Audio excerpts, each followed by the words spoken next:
Ես ուզում եմ դուք անդրադառնաք երկաթուղու թեմային, դուք ձեր վերջին հարցազրույցում Հանրային հեռուստաընկերության խոսեցիք երկաթուղու գործարկման մասին, հենց այն հատվածների, որոնց մասին արդեն բարձրաձայնել եք եւ ասացիք, որ երասխ աղբորիկ այդ հատվածը փորձ է արվում այն փաստի բերումով, որ դա գտնվում է Ռուսաստանի կառավարման ներքո, փորձ է արվում դա մրցակցային առավելությունը դրա նվազեցնել կարս դիվիդեոյի ֆոնին եւ ասացիք, որ այդ հարցը պետք է լուծվի։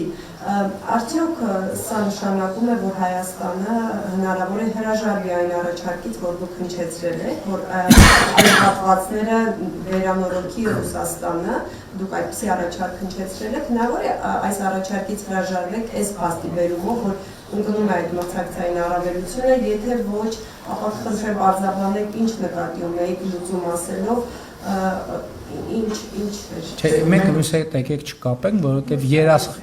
երասխի հատված, աղբորիկ հատվածը վերականգնել այդ sense տենից պետք է արվի։ Բայց ես ուրիշ բան եմ ասում, թրիպի շրջանակներում հիմա կան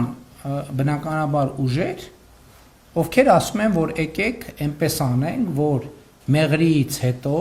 երբ որ մտնում է Նախճեվանից հետո չմտնի Հայաստան եւ շրջանցի Հայաստանը։ Բնականաբար մեր միջազգային գործընկերներն ասում են ոնց շրջանցի Հայաստանը մեր գործընկերն է, Հայաստանը այս ծրագրի մաս է եւ այլն, եւ այդտեղ նրանք ովքեր ուզում են Հայաստանը շրջանցել, նրանք ինչ են ասում են դե տեսեք Հայաստանի երկաթուղին Ռուսաստանի կառավարման ներքո է։ Ցավոք սրտի Ռուսաստանի եւ շատ երկրների հարաբերություններ սուր են։ Եվ ես զգում եմ, մենք իհարկե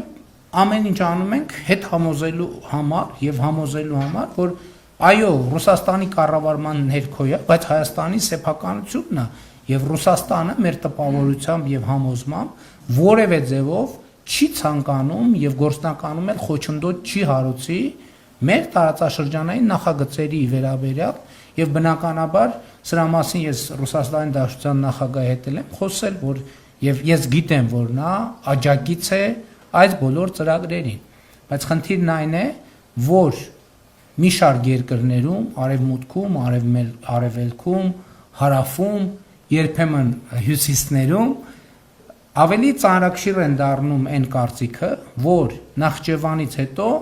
պետք չի Հայաստանով շարունակել, որովհետև երկաթուղին գտնվում է Ռուսաստանի կառավարման ներքո։ Հիմա ես ասում եմ, որ եւ պիտի այս տեղեկատվությունը մենք թափանցիկ կիսենք նաեւ Ռուսաստանի գործընկերների հետ, որ մենք փաստորեն կարա եւ ձևավորվում է, սա բյուրեղանում է, ես զգում եմ, որ դա բյուրեղանում է, մենք չենք կարողանում, ինչքան էլ խոսում ենք, ինչքան էլ ակտիվ պարզաբանում ենք, մենք տեսնում ենք, որ սա բյուրեղանում է եւ կողմնակիցները, որ այո, ուրեմն պետք է Հայաստանը շրջանցել, նկատի ունեմ Նախճեվանից հետո մեծանում են։ Այո, մեծանում են։ Եվ մենք հիմա սենց իրավիճակի առաջ ենք հայտնվում եւ ես կարծում եմ, որ մենք այս իրավիճակը ես էլ եմ ասում, մենք Ռուսաստանի դեմ որևէ բան անելու ոչ ցանկություն ունենք, ոչ մտադրություն ունենք, ոչ ունեցել ենք, ոչ երբևէ կունենանք։ Բայց հիմա Ռուսաստանի կողմից երկաթուղու կառավարման բերումով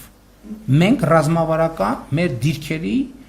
կորուստ ենք ունենում եւ մրցակցային առավելության կորուստ ենք ունենում։ Իմ պատկերացրած լուծումն այն է, որ մի այնպիսի երկիր, որը բարեկամական հարաբերություններ ունի եւ Ռուսաստանի հետ, եւ Հայաստանի հետ, ուղղակի Ռուսաստանից գնի կոնցեսիոն կառավարման իրավունք։ Չգիտեմ, հա?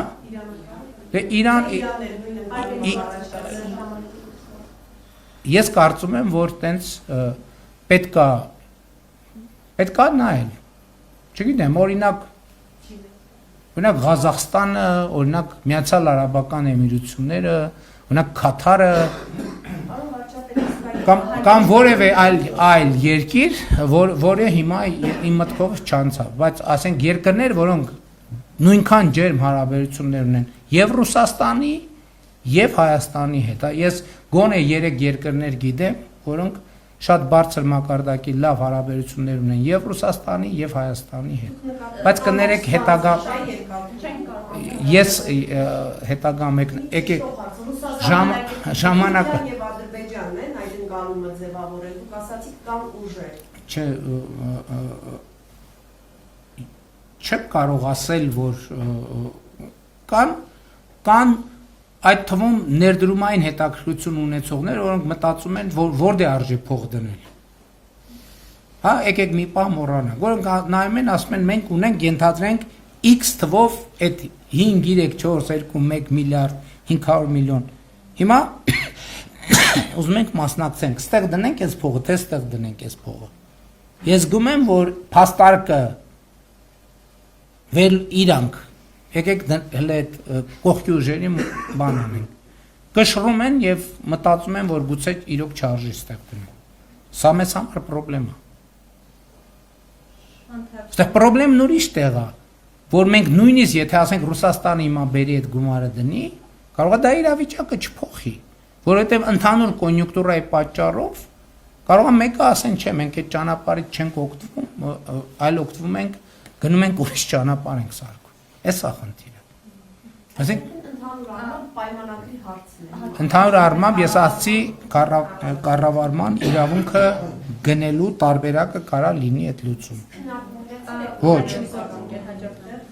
Ոչ։ Շանթ հեռուստաընկերություն Տիգրան Բաբակելյան։ Այո, ինչու՞ չէ։